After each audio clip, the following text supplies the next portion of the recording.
Hi, this is Roy Worley. Welcome to the interview show that brings on guests from all walks of life. Yeah, it's here that they tell their stories and delve a little deeper into their lives to see what got them where they are. So grab a drink, have a seat, and relax, because this is the Leo Effect. When was the last time a short movie shook your emotions to the core? When was the last time a short movie caused you to rethink everything you stood for? When was the last time a short movie made you proud to be an American? When was the last time you felt the emotion to stand up and cheer after a short movie? The new short movie, I've Got Your Six, written and directed by Bill Foster, one of the industry's newest and fastest climbing directors, will answer all of those questions. Rarely has there been so much packed into a short movie that when you leave, you'll feel more proud of our American military veterans. A movie that was cast only with American military veterans will have you on the edge of your seat, cheering for our veterans and what makes America great. I've Got Your Six will be hitting the film festival scene soon. Be prepared to drop what you're doing and go see this powerful movie when it comes to your area. Hello, ladies and gentlemen. Welcome back to the Leo Effect. Today, I'm joined by a very special guest from across the pond. I'm super excited about this. She's the first person I've spoken to outside of, my little corner of the planet, and that's going to be super awesome. But I would like to introduce you all to Jacky Ram. How are you? Hi. It's lovely. It's lovely to be here. Perfect. Sending out good vibes across the radio waves, as it were. Exactly. So, well, like I said before we started recording, we're just going to jump right into this. We're going to go full steam ahead. And the first thing that I would encourage or like you to do is, can you tell the listeners what brings you here? What do you do? Well, I'm a busy bee. So I'm an author. I write crime fiction. And currently I'm on book 15. And I write a series called the Sandra Bernstein Chronicles. And my last book was based in Las Vegas. But before I went there, I made a documentary all about researching for the book.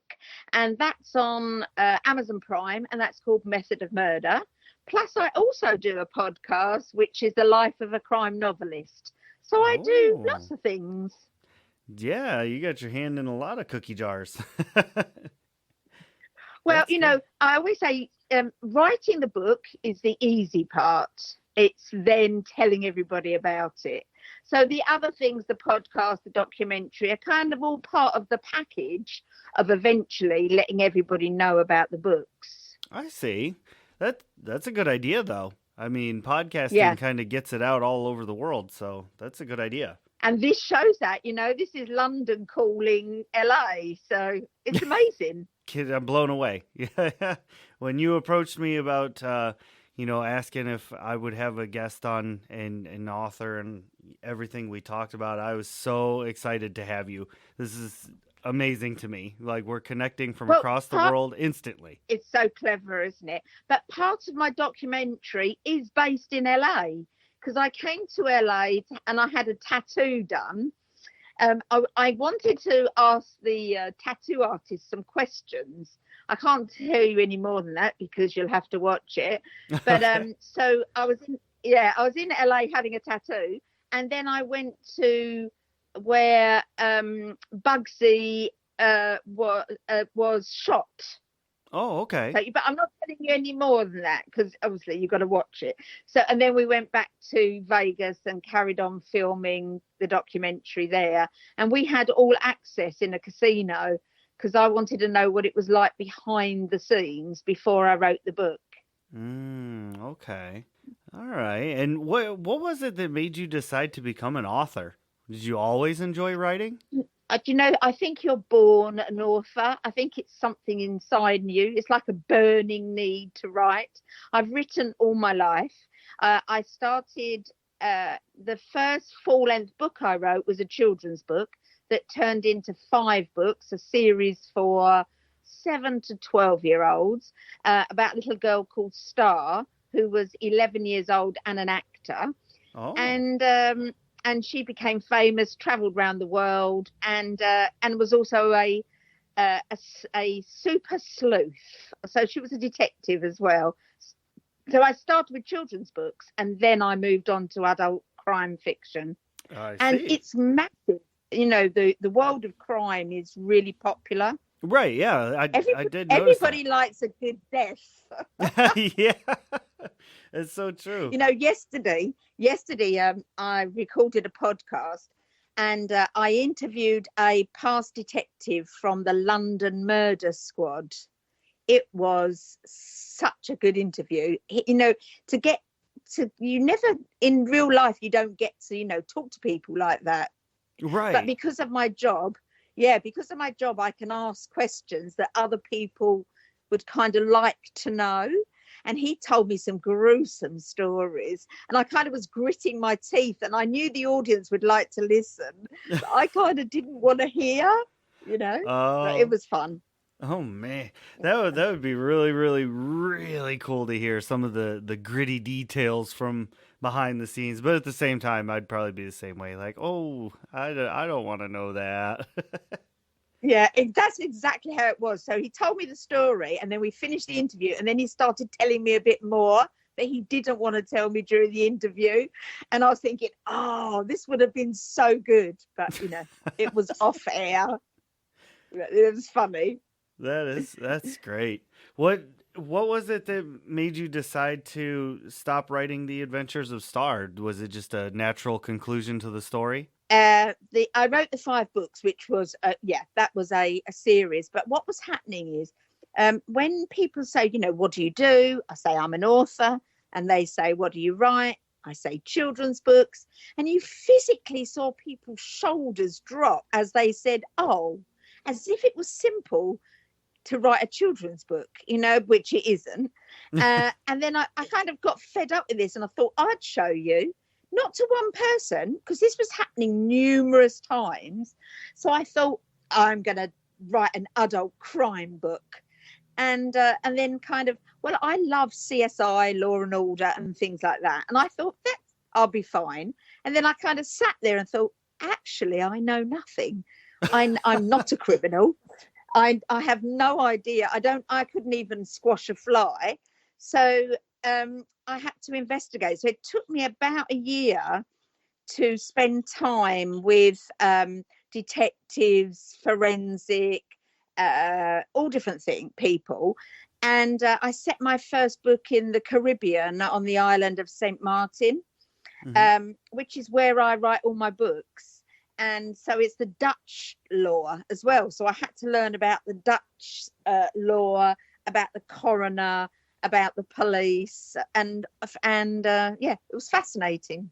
That is fascinating. I never thought there would be that much going into it. And, you know, talking about writing for children's books and things like that, you know, it actually has to be hard. You're trying to keep the attention of a 7 to 12-year-old.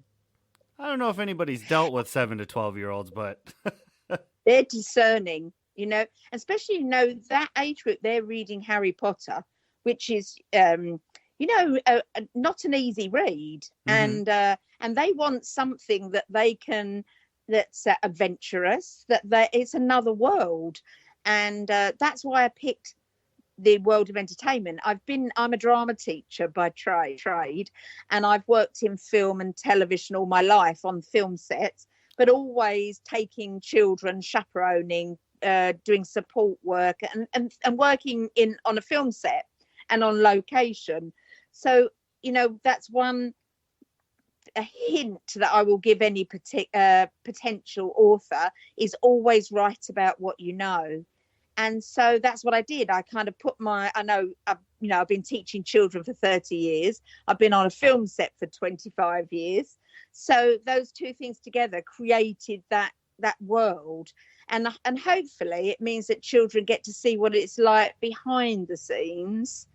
And, you know, you've got the obligatory pirates and thieves. And I must tell you a funny story. I've just done, about a year ago, I took 8 children and they read the first 3 books, and I got reviews from them and feedback and things like that. Okay. And there was one scene in, I think it was book 3, where a dead body is found in a freezer. Okay. That was their favorite bit. This is 8, 9, and 10 years old. That was their favorite bit out of all the 3 books. They thought that was funny. Oh my goodness. That I know. I'm not sure how to take that. That's kind of. It was a grand. I mean, it was written in a comical way, and I think it was a granny who put her husband there. He died naturally, and she wanted him near her, so she put him in the freezer. But the kids loved it. Yeah, I mean, given that kind of context, that would be kind of amusing for a younger person, I would think. That's awesome. Yeah, it wasn't a grisly murder. It was lovely. She wanted to keep the granddad near her. Yeah. When you were deciding to do all of this and things were just starting out for you, did you have a lot of support? Like, did your family think you were just crazy, or were they like, "Oh, this is a great idea"? I think my family are used to me being crazy, so that bit they're just and I'm a bit of an entrepreneur, so I run a radio station as well and a charity, so they're a bit used to me going from one thing to another. But when I first wrote my first book, which is 11 years ago now, I kind of thought, well, I've written it, now what do I do with it? And I'm not going to go around trying to get a publishing deal for 10 years. I can't wait. That's, to me, is a waste of time. Mm-hmm. And I kind of didn't want to self-publish. And so I opened my own publishing house. Oh. And then published my book. Nobody else's. There you go. Yeah. So for 9 years, I think it was, I self-published.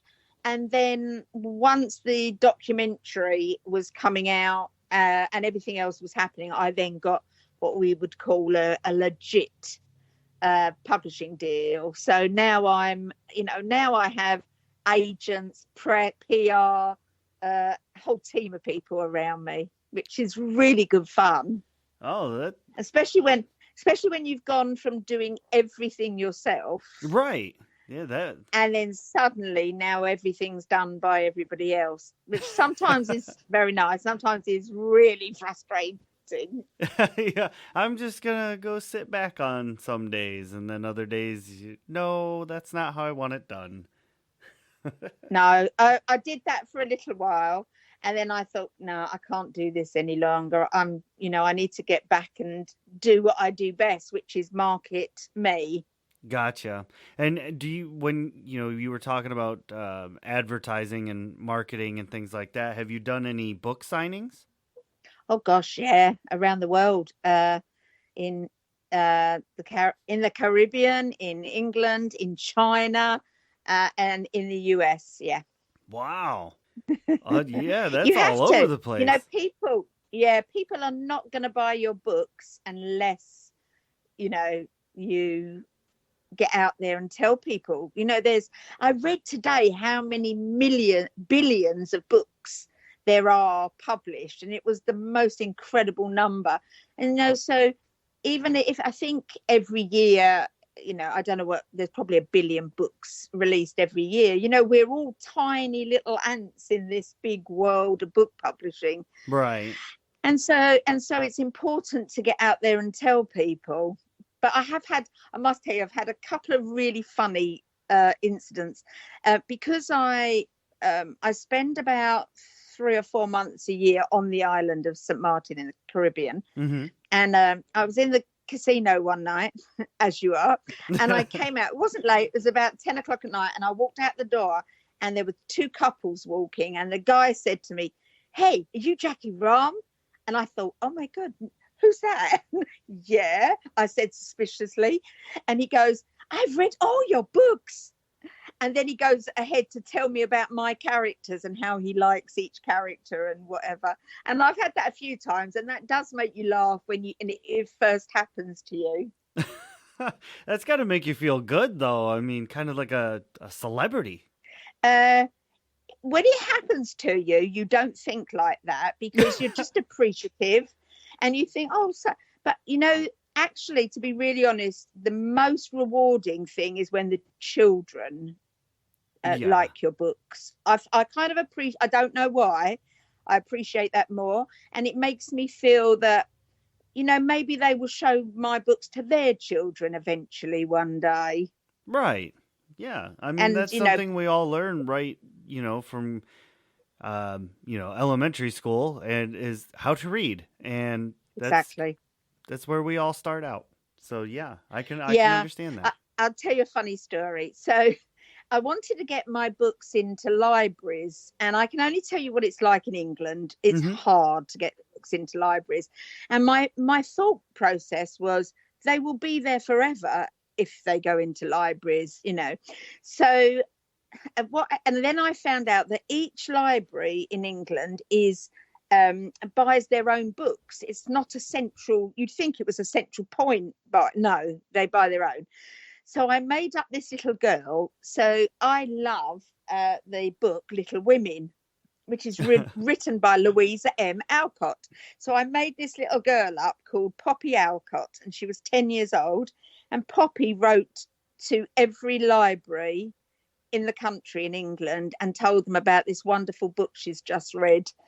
And every library in England bought the book. I know. How funny. That's as funny and also brilliant at the same time. Yeah. I remember the hours and hours because I emailed every library because most libraries have a suggestion box type of thing. Right. So she just suggested this book. Well, in today's times of political correctness, they must have said, a little 10-year-old's just told us about a book she liked. And then both. Oh my gosh, funny. that is great. And I was going to ask you about that when if those book signings are anything like you see on the TV and movie where you're sitting in this little bookshop and there's just a line of people all waiting with their favorite copies, or if it's nothing like that at all. No, I've done those, and I've done those where I've stood there and no one's come in. So it's all part of it. Yeah, I have done them where there's a queue waiting to buy the books and to sign. I've done some where you read, no, I've done all, and I've done a lot with children. So you do a reading first. So yeah, I've done lots of them. Yeah. Okay. I did because I'm a drama teacher. When I was marketing the children's books, I would go into schools. So the schools would buy the books. I would do a drama class with the children, and then the children would all sit and wait and buy the book at the end of the day. Mm-hmm. But in China, it's very interesting because they're very, very pro a good education. Right. And I went to an amazing private school in Beijing, and I had a queue with all the parents queuing, waiting to talk to me. So it's funny. Wow. Yeah. It's just what you do, Yeah. Have you ever considered possibly turning any of your books or into like film, since you've got the drama background? Do you know anyone? Can you help? Can I help? Who knows? There might be some people that I talk to on here or that may listen in and say, "Hey, that'd be cool. Let's start up the next NCIS." Yeah, well, it's really funny because I found this program yesterday called The Gourmet Detective. I don't know if you've ever seen it. I think it's Canadian, and I'd never seen it before, and it was kind of, my books have been described as a mix between Agatha Christie and Murder, She Wrote. Oh, okay. So they're quite lighthearted. They're funny. They've got quirky characters in, and there's lots of red herrings and things like that. And my dream is for my books to turn to film. So I remember not long after, I think I'd written the second or third book, a friend of mine, a friend when I was a teenager, actually, I won't say any names, but married a director. Oh, okay. And a big famous director. And I met them in LA a few years ago and just managed to like slip my books in and gave them a copy of my books. You can't miss an Yeah. opportunity. No, absolutely Nothing not. happened. And then I remember the BB, because I was self-publishing, I knew every book where it went, and the BBC development section bought all the children's books. So I know they're sitting there at the BBC. Oh. But that's like 10, probably 7 or 8 years ago. So Oh. yeah, I think it is most authors' dream. I've actually written the screenplay to the first children's book. Oh, okay. But yeah, that's all done. Because when I write, I see with the director's eye. So they could all be turned to film. So yeah, if there's anyone out there that is looking for a fun project for kids or adult crime series, I'm your girl. There you go. Perfect. Yeah. Maybe they need a reminder email from a certain little 10-year-old. Oh no! Oh, that would be funny. Yeah, but maybe not such a good idea to start with a lie, though. All right, that's fair. Or maybe they would think it's cheeky. I don't know. I'm not sure I want to take the chance. That's a gamble. You never know. Yeah, it's a gamble. Yeah, right. But you never know, do you? It's fate, isn't it? If it's going to happen, it will happen. The right person, it will get to the right person. Exactly. There's absolutely nothing that will change that. Yeah. No matter what you do, it'll end up in the same spot. So I absolutely agree with you. Now, with all this stuff that you have going on between teaching and podcasting and writing and all this, do you have time for any kind of hobbies? My hobby is talking to people around the world. Okay. All right. That's fair. And I assume that this is in reference to your podcast. Yeah, and being on other people's as well. Yeah, mine, because it's all about me, the life of a crime novelist. I can take it anywhere I want, which is lovely, but I still try and keep it in my genre. Mm-hmm. But talking, I do an average of probably 2. I do a lot of radio interviews as well, so I'm doing 1 or 2 interviews every day. So, and I spend every day talking about myself. How funny! Well, there you go. There's nothing wrong with that. When you've spent so many years, honing your skills, and then you get to a point which kind of you take a step over. And so although I'm talking about myself, I've been doing this for 35 years or something, so it's not overnight that this happens. It's a really long walk. Gotcha. Okay, that's pretty fair. Have you considered writing in any other genre, or are you just kind of sticking right in your lane and this is where you want to be? No, I really fancy having a go at science fiction. Really fancy children's science fiction. But but this series, but I'm only on the 3rd book of this series, so there's a few more to go yet. Plus, I'm just in the beginning stage. I'm creating a travel series, so we're working with a team, and I'm going to be presenting probably 4 documentaries. But I can't tell you anything else, but because we're in the planning stage. So probably the next year is going to involve me working abroad and working on a travel series. And it's going to be fascinating because I'm the kind of person that doesn't mind asking anybody anything. And I kind of want to ask the questions that people would like to ask. Oh, so, all right. Yeah, I see what you're saying. You know what I mean? I mean, if you watch the documentary, I find some amazing people, and I ask them. I mean, the first question I ask is, don't forget I write about crime. So the first question I asked is the tattoo artist is, can I kill somebody by putting poison in a tattoo gun? So as you can see, I don't mind asking anything. What was the answer? You're going to have to watch the documentary to find that out. I thought I'd catch you. Method of Murder on Amazon Prime. Cleverly placed. And it's really funny because over the years I've done media training with actors because I teach actors. And so now I'm having to deal with it myself. It's really talking about a complete turnaround. Yeah, you're looking at it from the other end of the table now. Yep. That's great. It's funny. With the last few minutes of the show here, I actually want to open the floor up to you a little bit to tell the listeners, all your different social medias and where they can kind of follow along with the crazy antics of Jacky.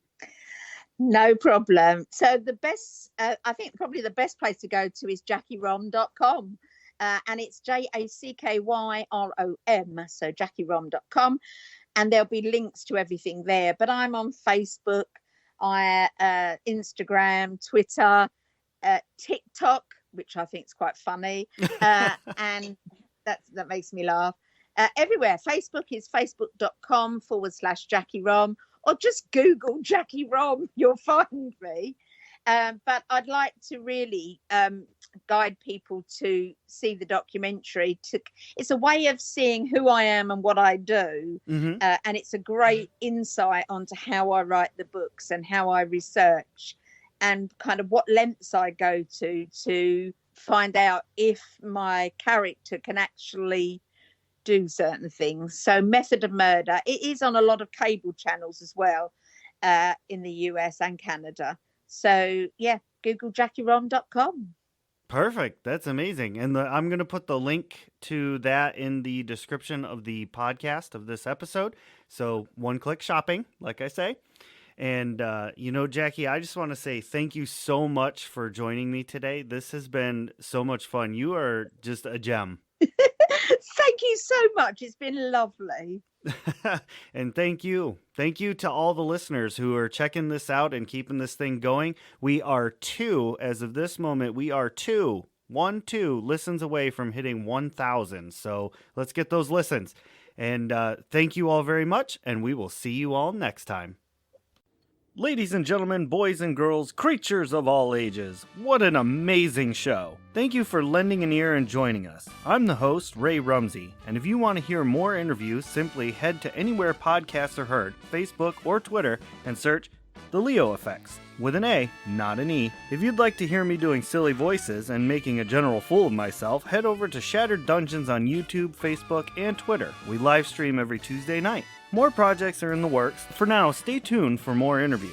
To book yourself as a guest, you can head to theleoeffects.wixsite.com/podcast or send me an email at theleoeffects@gmail.com. Remember, this has been The Leo Effects, and great shows require great listeners, just like you. Thank you, and we'll see you next time.